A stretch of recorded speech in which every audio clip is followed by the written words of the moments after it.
and it is scandalous. But he was always flirting with me. And you flirted right back. Of course. Michael was a very sexy man. Why are you running? Who are you? What's it got to do with you? 4 months ago, all right? Until they clean up their yard, the rats won't go away. Is this all hocus pocus? Can you say, abracadabra, here's your pay? I'm pretty fit, Abdullah. I can keep running. Go. It's called a current affair Australia. Is that what it is? Have a lovely day.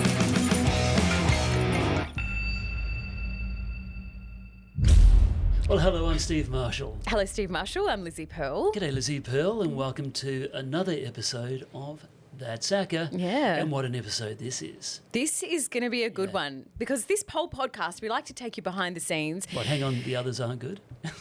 They're all very, very good. Excellent. Excellent.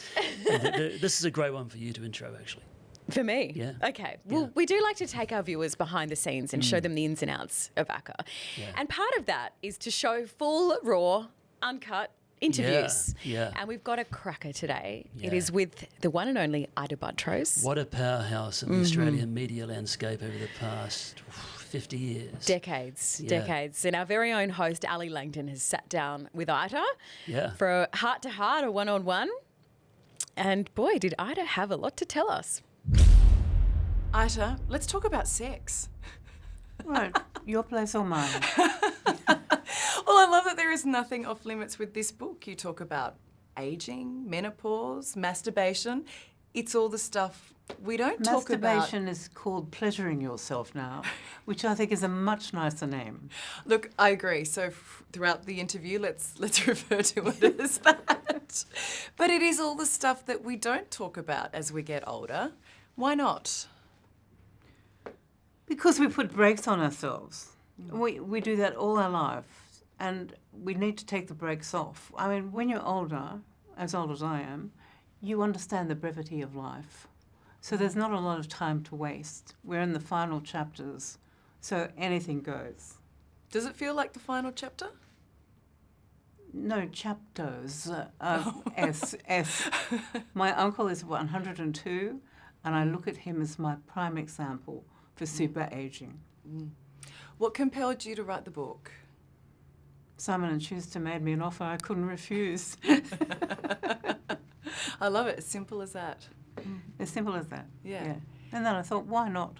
I mean, I've written a number of books, as you would know, and I thought it'd be nice to sort of add my voice, because when you're chair of the ABC, you lose your voice in a sense. Your voice is the ABC voice, but your comments about other things that are happening in Australia have to be off the record or privately, because otherwise it's accused of some bias at the ABC. And so I feel that I've got my voice back again through this book.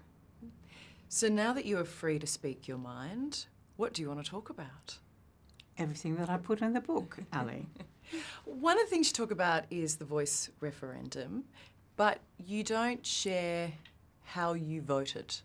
Why not? Well, why should I? I don't think journalists should declare how they vote on anything. But you've just said you're now sort of free to speak your mind. Yes, well, that chapter's finished. I gave Noel Pearson the honour of delivering the Boyer lectures, and he was devastated when the voice referendum was defeated. I don't think it was well enough understood by Australians what Indigenous people wanted out of the voice. And they do seem to be underrepresented in every aspect of our life. You know, they're not on the boards. Where are the Indigenous members of our boards? They're few and far between, if at all. Do you think the vote suggested Australia is a racist country? Do you think Australia is? I think Australia. No, I don't think we're a racist country. I hope we're not a racist country, but I do think that we need to be better informed, and I don't think we make it our business to be better informed, because people switch off from news. They don't read newspapers anymore. They take their news off social media, and that's not news. That's just a grab bag of of mainly nonsense. Well, it's listening to what you want to hear, isn't it? There's no healthy debate. No. And that's sad. Well, it is, because you should be across the news of the day. I mean, I do rehab with some young neurophysios, and they're all fantastic at their job. But if I say to them, "Did you catch up with what Trump did today?" "No, what did he do?" And I say, "Well, I'll give you the news in brief." So I give them a brief rundown of what's gone on. I said, "That's your news in brief for today, so you can be well informed." How could you not want to know what's going on in the world? I don't understand people switching off from news. Well, what do you think is behind that? Is it simply a generational thing? It's the news too bad? I don't know what's behind it. I mean, you sort of puzzle. I puzzle. People are so busy. But busy doing what? Busy playing with their phones, busy texting. But you have to be aware of what's going on in the world, because it affects your future, it affects your present, and sometimes it affects your past, as Prince Andrew has found out. He sure has, hasn't he? Yes. How do you feel about getting older? Well, I'm still here. I mean, you can't avoid getting older. It's the one thing we all have in common. We're all getting older. I don't have a problem with getting older. I'd rather be older than not here. In the book, you talk about it quite a lot, and it's just something that happens to all of us, we age. But did you expect to be here at 83 in a wheelchair? No, I didn't expect to be in a wheelchair at all. This was not part of my plan. But life is full of detours, and that's what you've got to understand. There's no smooth path through life. Up and down, in and out, even our personal relationships, they do the same thing to us. And this happened to me, and you can either begrudge you a lot, and I'm not always happy with my lot, I must be honest. I do sometimes go, why me? You know, because it's so frustrating. But it is what it is. And so I have to live life this way. So you had some back pain a few years back and had surgery, and from that you've got isolated gait disorder. What is that, and what does it mean for you? It means that I don't walk particularly well. Well, it was first diagnosed as frozen gait disorder, which is a symptom of Parkinson's disease. So the specialist I went to asked me all these questions, and I thought, oh my God, he thinks I've got Parkinson's, because Parkinson's comes under the dementia umbrella, and I've done a lot of work in the dementia area. So I knew immediately what he was asking me, and my answers were all no. No, I don't have that. No, I don't do that. And so I haven't developed any other symptoms. So that's the interesting thing about this, according to the specialist. I haven't developed any other symptoms. So he now calls it an isolated gait disorder. But one thing that's loud and clear is that we don't do enough research globally into gait disorders. And they're far more common than we think. Is there pain? No pain. Okay. I can't walk. I can't walk very long distances without support. And it's a lot easier to travel by wheelchair. But I'm testing a fantastic new chair, which is electric, and it means I'll be able to take myself out. And I had a test this week, and it turns really well in the tight kitchen. And is it fast? I reckon you need a fast chair. And well, it can go as fast as you like with its speed limits, but I'm on very low at the moment. But it also rises up so I can see into the shelves, which is because I can't see way up there if I'm sitting down here. And it also allows me to recline and put my feet up. So it's a nice little chair. It's a nice big chair, actually. You talk in the book about introducing the new Ita to this new version of Ita to the world. Has it taken a bit to get used to? Yes, it does. Because you feel embarrassed. Well, I did feel embarrassed at first, having to use a wheelchair. But I consulted Dr. Google, and Dr. Google told me that most people feel embarrassed when they go out in a wheelchair. But then you think, well, at least I'm going out. You know, this is fine. It's not what I envisaged, but life never is what you envisage. Yeah. When you say you felt embarrassed, what was behind that? Oh, my pride. You know, I used to have quite a shapely leg, and I used to wear lovely shoes. I'm admiring your shoes because I can't wear high heels now. And I had to give all my shoes away, all my high heels away, and that really broke my heart. But you know what? There was an interview I listened to from 1994, and you were asked then, do you feel old? You were 52 when out. But then, you know, I guess back then, what did you think your older years were going to be or look like? Oh, pretty much the same as they are now, but except I'd be walking. Because the one thing I loved doing was going for a walk. And I used to walk my dog for at least an hour in the morning and probably an hour or half an hour, depending on what I was doing, in the evening. And we used to explore things. And I was very independent. And I've been an independent woman ever since I was 15. And now I'm not independent. I'm dependent on other people to help me live my life. And it's a very difficult adjustment. Yeah, imagine it's really frustrating at times. It is. Do you feel you're treated differently because of the chair? I think there is a stigma to having a chair. Yes, I think disabled people are treated differently. It's not always easy to find a disabled toilet, for instance. And when you do find them, they're often dirty and they're often locked and they're not convenient. And places that you think should have those sorts of things don't. And people park in disabled parking spots. What do you think of them? Well, I think the lowest of the low, actually, because, you know, when you go to rehab, as I do, and you see all sorts of people with huge walking problems, you think, why would anyone deny this person a parking spot? Why would an abled person take the parking spot? And they say, oh, I'm just here for a minute. And you think, well, sod off. Who cares? Yes. Well, I mean, I feel like you've been treated differently, slightly differently your whole life, in the fact that, you know, you were a female boss and you proved that women could be good bosses. You had the career and you had kids. You did it that way when no one else was. Well, why should I sacrifice being a woman for a career? Why should anyone sacrifice all those things that come naturally? I was appalled. There was a time, and I think we're still in it, where women were told they couldn't have children if they wanted to advance their careers. That is the most ridiculous thing I've ever heard. That is interesting. You think we're still in that?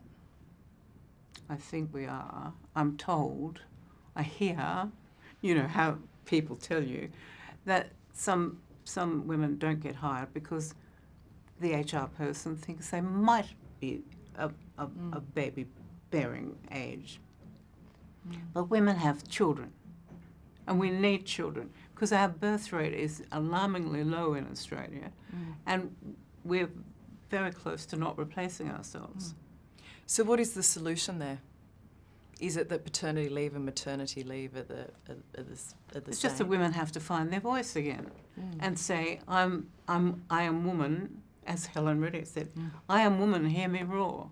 And we have children, and make allowances for them. Make it easier.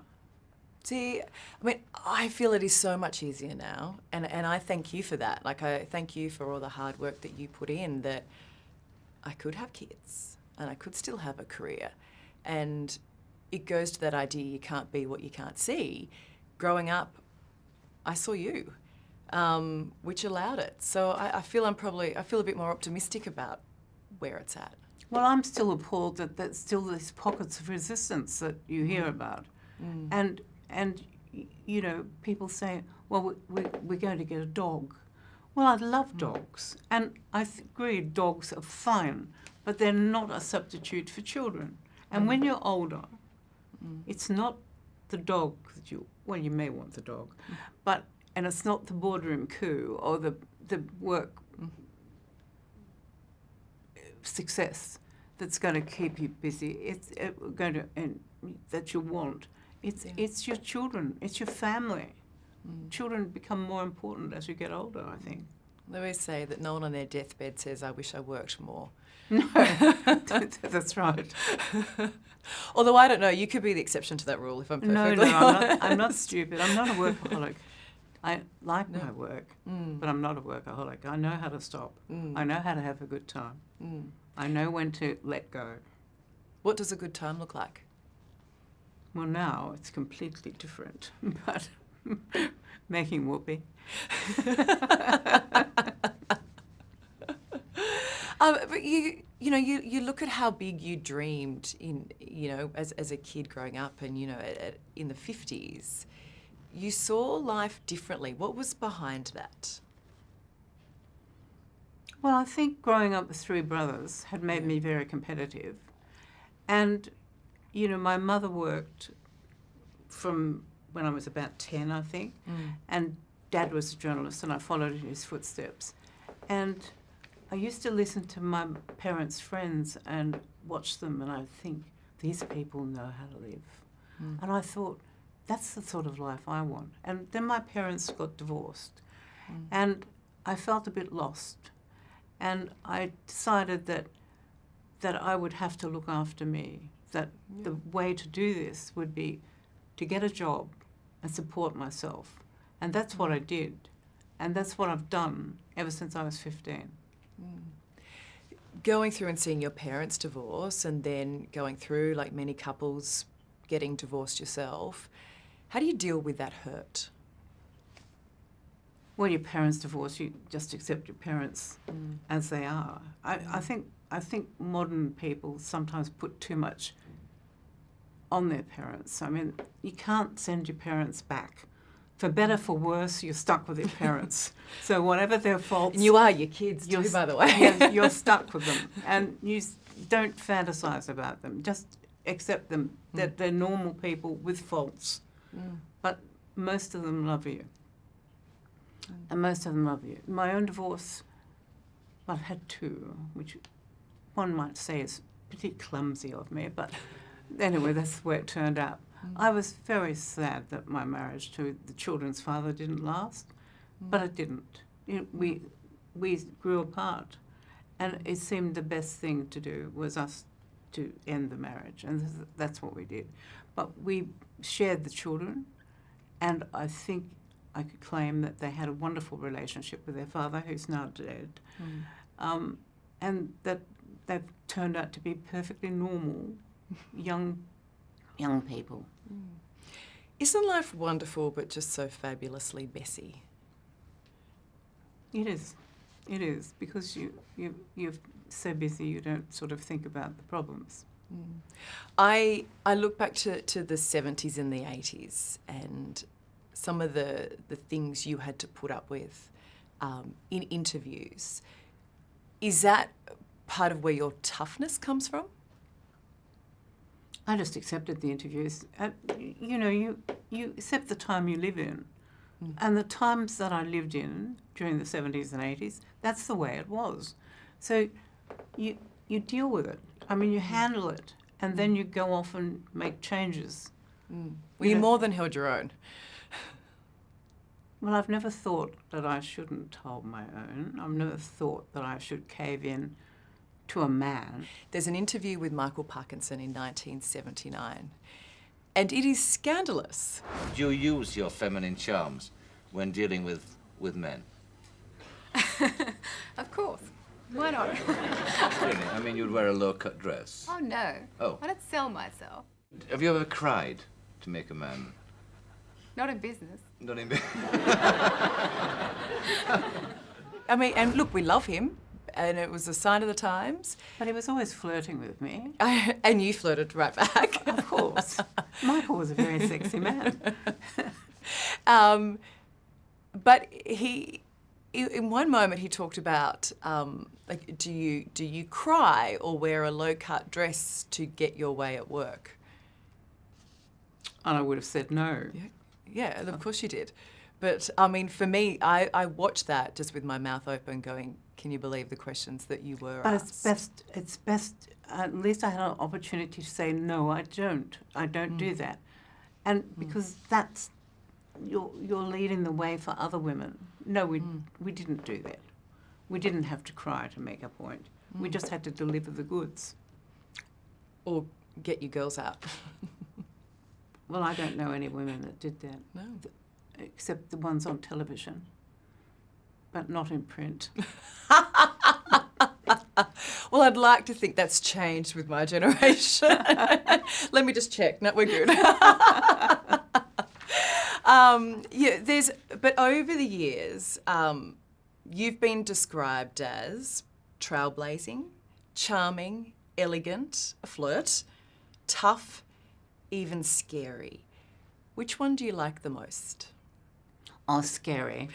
Absolutely scary. Yes, I'm glad I put the fear of God into people. Yeah, that was Malcolm Turnbull, our former Prime Minister, who described you as... Malcolm, really? Yeah. Scary. Now, he took me to meet Lucy when he was courting her. And I remember we had lunch at Butler's down opposite the art gallery. It was there then. And Lucy was a very quiet, shy girl, and they were a lovely couple. They're very young. And I gave Malcolm my blessing and approval, because that's why he asked me to meet Lucy. And now I look at them and I think, what a power couple they are. And shy Lucy is a very confident Lucy. That's obviously from a husband like Malcolm. So it would never have happened without Ita. Well, I don't know if I... Let's run with that. If I didn't tell him that I had approved of Lucy, maybe it wouldn't have. But I did approve. I'm glad. Few people get recognised by their first name alone. Do you get the power in that? No. Power is a very fleeting thing. You shouldn't let power go to your head. It's just friendly. And it's a very easy name to remember, isn't it? Hey, Ida. Do you think that's why? It's just an easy, unusual name. You'll have to ask the people. I think it's a little bit more than that. I mean, I don't know too many people who've had their life dramatised on screen or have had rock stars write songs about them. Oh, that's still my favourite song. How does it go again? I believe, 'cause Ida told me so. I thought you were going to sing it for me. No. I'm waiting for Jimmy Barnes to sing it to me when he gives a concert and I'm in the audience. So far, he hasn't done that. Would you like us to arrange it? Yes, I would. Okay, I'll give him a call straight after this. I'm sure he'll be thrilled. I did hear, though, that if you weren't going to be a journalist, you wanted to be a professional opera singer. I'd never heard that before. Well, I did want to be an opera singer. Yes, I love music and I love singing. And as I wrote in the book, when I was about 14 or 15, I did a vocational guidance test, which were all the rage for us schoolgirls back then. And I put down 1, I want to be an opera singer, 2, journalist. And they didn't, and no one, when I went into the room where you were assessed, no one mentioned the opera singing. They just told me that I'd make a good journalist. And I'm thinking, but I'd rather be an opera singer. Anyway, it didn't, and I did start in journalism, and I was still studying the piano when I started work. And of course, the piano got abandoned. I was studying for the concerto competition here in Sydney, and the piano got abandoned as I fell in love with my job. And journalism won out. You know, there's still time.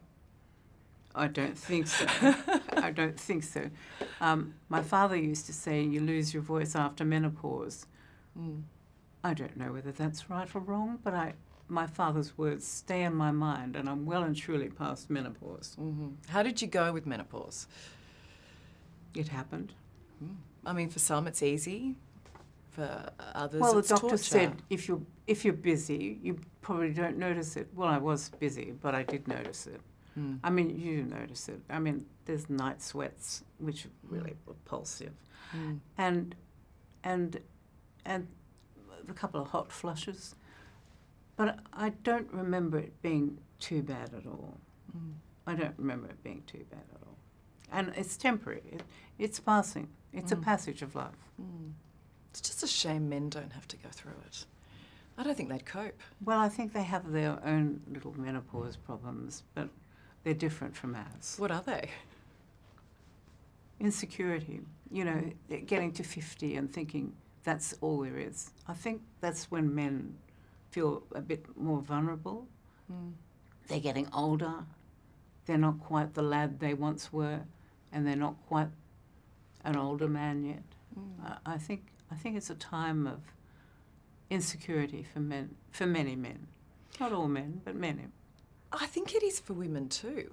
I think that is that real shift where there's a sense of invisibility at times. Well, I tell this story in the book too. When I was about 50, I took my aunt on her first overseas trip. She'd never been to Italy, she hadn't been to Paris, she hadn't been to London. I said to her, Auntie Billy, you can't possibly leave this earth without going to all of these places. Let's go for a trip. So we were in Italy and we were sightseeing, and she said, those men over there are looking at you. And I said, don't be silly, Auntie Billy, I'm invisible. And she said, not to them, you aren't. And so I looked over and they were looking at me in a very interesting way. And I thought, oh, Auntie Billy's right. They were very sexy and it was great. And I walked off with a wiggle. It doesn't take much. And now we're all moving to Italy. That's it. That's what I say. If you want to be admired and you're past 50, go to Italy. You left school when you were 15 to become a copy girl at the Australian Women's Weekly, but you almost got your start at the ABC. I did. I mean, what a sliding doors moment that was. Yes, I was going off for an audition on the Islanauts, which was their radio program, and I got the nod that there was a job going at the Weekly as a copy girl, and I thought, oh, I'll just pop in and see. And I got the job, you see, and I stayed there. So I did often wonder what would have happened if I'd started my career at the ABC. Would I have ended up being the chair of the ABC? I don't know. I'll never know. Yeah. I mean, all those years later to be handpicked by the then Prime Minister Scott Morrison, chair the national broadcaster. It's an enormous responsibility, but you copped criticism from the start. You were seen as his lackey. But I wasn't. They stopped saying that about me once I made a few decisions. Captain's pick, but that was what I was called. But I think I turned out to be unexpected. In what way? The decisions I made, and I wasn't a puppet of the government, to use that word that Christina Keneally liked to use so much. But I was my own woman. I have always been my own woman. And I think everyone learned that about me again when I was appointed chair. It was an uneasy time, wasn't it? You had the AFP raids where it sort of felt like the independence of journalism was under threat. Well, it's a challenging time to be the chair of the ABC. I mean, it's a 24/7 job. Kim Williams, current chair, reckons it's the toughest job in media, and I think he's right. I share that opinion. And you're under constant attack, and we were under constant attack when I first started by the government, who barely had a good word to say about us. And you think, gosh, I knew it was going to be challenging, but why is the government so opposed to the ABC? Why is anyone opposed to a national broadcaster, which is very essential for a democracy? And those countries that have a well-funded national broadcaster have much better democracy. Was there a point where you thought, why did I take this on? Never. Never. No, come on. Every job like this has got challenges. Being editor-in-chief at News Limited was very challenging. And you don't say, why did I ever take this on? No, of course not. I knew why I took it on. I wanted to run that. I wanted to be in charge. Dismissed by the ABC after sharing this Human Rights Watch post about Israel using starvation as a weapon. The ABC breached the Fair Work Act, firing her for her political opinion without giving her a chance to defend the allegation. We see their images. Antoinette Lattouf's unlawful termination, did you ever question how that was handled? Well, the case bubbled on after I'd left. Now, when I left, we were going to settle. So what happened between then and when the case eventually came to trial, God only knows. I don't know why the ABC didn't settle. But do you understand that you made the wrong decision in getting rid of her? I didn't get rid of her. That's a management issue. I didn't get rid of her at all. Chris Oliver Taylor got rid of her. You were across it. Well, eventually you're across it because somebody tells you about it. I was at lunch with David Anderson, the former managing director, when we got word that Oliver Taylor had dispensed with, or had fired her. So when the judge found the main motivation for firing Lattouf was to avoid criticism from political lobbyists, the media and sections of the public, that felt like a scathing criticism of you and those involved in the decision, but you don't see yourself as part of that? No, and the judge said also that he didn't think that I or David Anderson had anything to do with the final decision to put her off. And that's correct. And I'm an operational person as chair, and these things go on at the ABC. You know, there's controversy at the ABC quite frequently. And when Chris Oliver Taylor made the decision to remove Antoinette, I don't think he was familiar enough with the processes that we followed at the ABC, i.e. giving her a chance to defend herself. And if he hadn't changed the discussion he'd had with David Anderson, which is she was going to work through to Friday, the ABC wouldn't have been in the mess that it was in. But the negotiations to settle with Antoinette happened after I'd left. So they were management, and I presume Kim Williams was kept across it. But I doubt that he would have had a hand in it. So overall, how do you think it was handled? Badly. Because this was Antoinette was hired for 5 days holiday relief, and it's ended up costing the ABC $2.2 million, according to Hugh Marks, the current managing director. And that's appalling. That's appalling for someone that was employed for 5 days. God, we only had to pay her up, keep her on air. So I think Chris Oliver Taylor, who admitted that he'd made the mistake, made a serious mistake. What do you think about the reputational damage to the ABC? I think that the ABC will learn from this situation and carry on business as usual. And there'll be some other drama, some other drama. I mean, these things happen in the media, and they don't last forever. Why didn't you seek a second term as chair? Because I really only wanted 5 years. And I am 83, and I think you've just got to be sensible. I mean, 83, I'm fine. I don't have any cognitive problems. I'm across issues. But in 5 years' time, I'll be 5 years older. And, I think you have to know when to let go. And I thought it was time for me to let go. Do you think some world leaders could take a leaf out of your book? Well, I don't wish to cast dispersions at anyone that we might know or know of. Everyone's got to make their own decisions about themselves. But you look at someone like former US President Joe Biden, the damage that a second term did to his legacy. Well, I suppose being President of the United States is the most powerful man in the world. And maybe vanity stepped into it, but I wish his family had cautioned him to maybe step down. Has vanity ever played a role in any of your decisions? I hope not. I'm very practical. You really are, aren't you? What do you make of our current US president? Well, he's he has had great victory in the Middle East.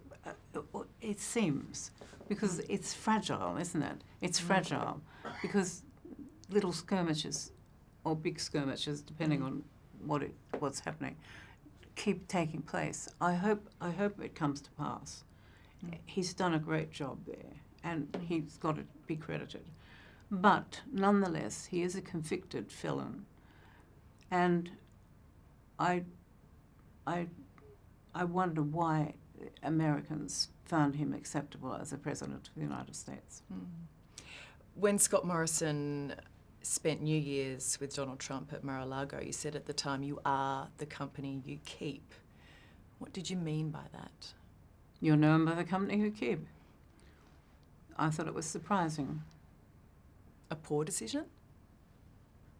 But it's up to Mr. Morrison, but I wouldn't have gone. Mm-hmm. Your role at the ABC, do you miss it? Well, I miss being informed. I miss knowing what's going on, because you do know what's going on. You know everything. You have scuttlebutts coming in from here, there and everywhere. And you miss that.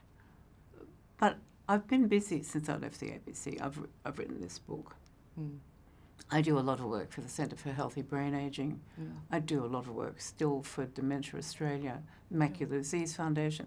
So I am busy, and I'm thinking of writing yet another book. Another one? Yes, I've got an You've already just finished this one.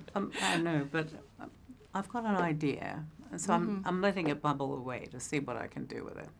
You were talking before, as patron of Dementia Australia, looking after your father as he suffered from this disease. How tough was that?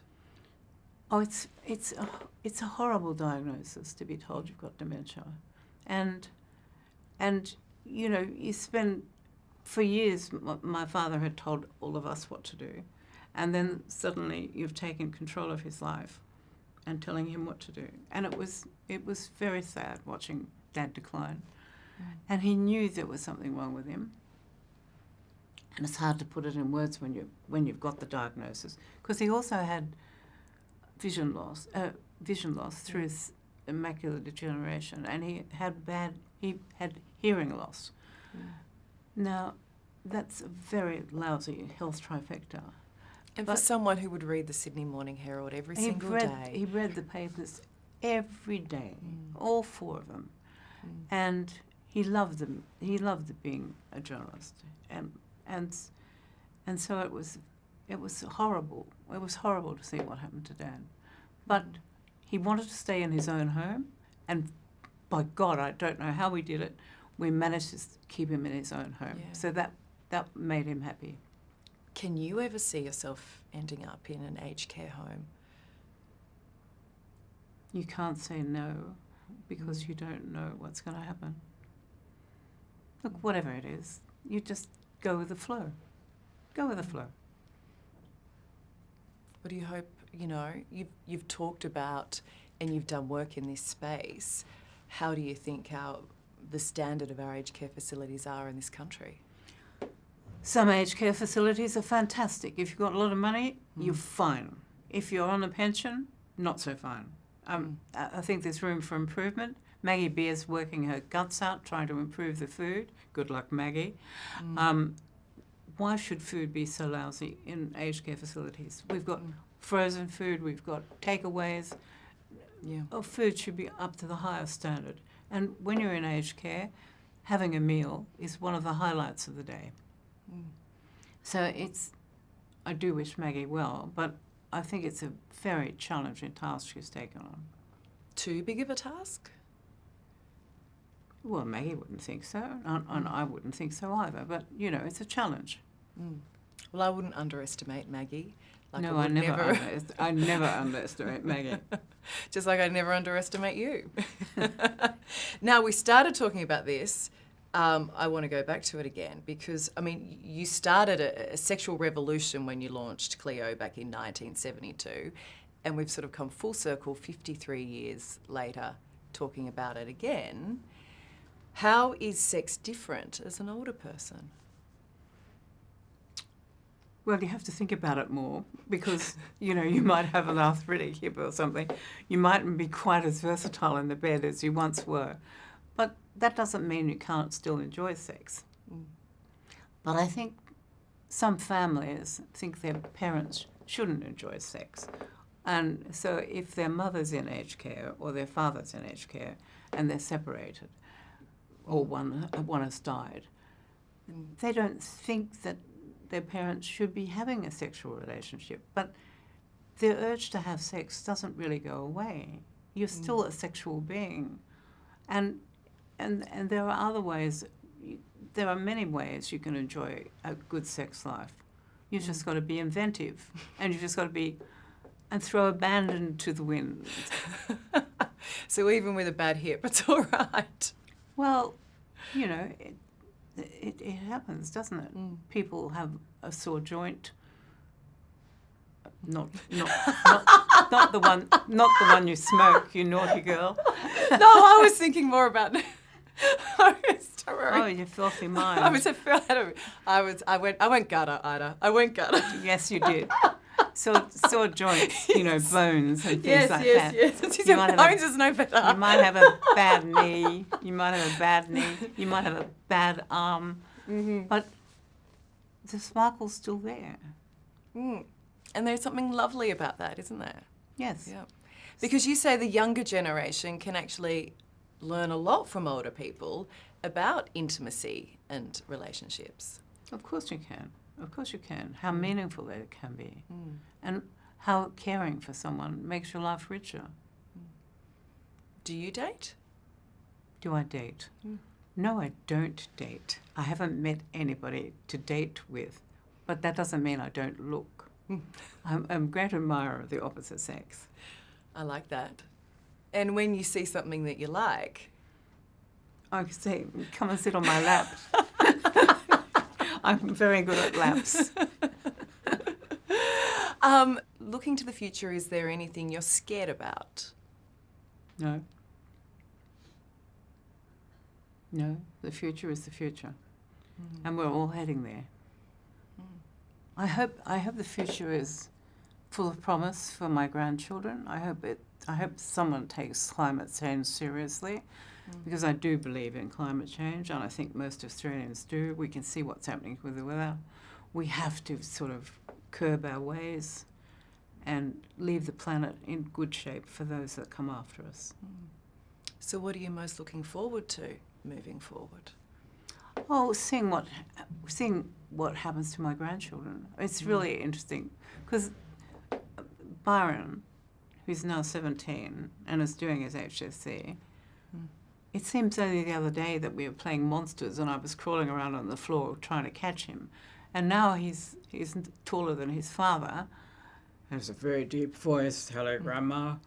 And you think, well, I wonder what's going to happen to him. I know he's going to study medicine, but what will happen to him afterwards? So I'm very interested to see how they all turn out. So far, so good. Good. Will you ever officially retire? No, I don't think I will ever officially retire. Why should I? Retirement's not a word in my vocabulary. Hell yeah. Life is for living, and you just keep living it. Great. Thank you, Ita. Thank you. Wow. How about that? That was great. We did learn a lot. Yeah. I thought we knew all there was to know about Ita, but it turns out I was wrong. No, she's got a lot more to give. She does. Yeah. Well done to Ali too. Cracking interview, that. Yeah. She is one of the best. She is. Yeah. Hey, so, look, people have obviously caught up on that one, but they can catch up on a lot more, right, on YouTube, watching the Current Affairs back catalogue. There is so much out there. It is so rich, those stories out there. Please do just punch in ACCA, a current affair, into YouTube and see what pops up. There's some fantastic stuff out there. Yeah. You can also follow us on our socials and contact us at aca@9.com.au.